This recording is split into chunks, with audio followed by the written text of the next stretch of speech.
अचानक एवढी तब्येत खराब होईल असं कधीच वाटलं नव्हतं, पण तब्येत खराब झाली.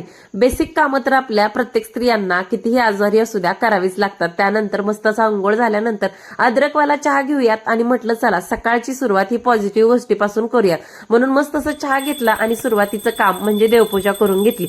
देवपूजा केली की घरातलं वातावरण कसं अगदी प्रसन्न होतं. आणि हे बघा, कमळाच्या लढी लावल्यापासून आपलं मंदिर आणि देव खूपच सुंदर दिसायला लागलेले आहेत. मस्त अशी फुलं वगैरे अर्पण केली आणि दुसऱ्या कामाला लागले. आहोंनी आज सकाळ सकाळ मंडई आणली होती. दिवाळीच्या ह्या सणामध्ये काही जास्त मंडई आणली नव्हती आणि आज मंडई आणल्याशिवाय पर्याय नव्हता. तब्येत खराब जरी असली तरी या गोष्टी करणं भागच होतं.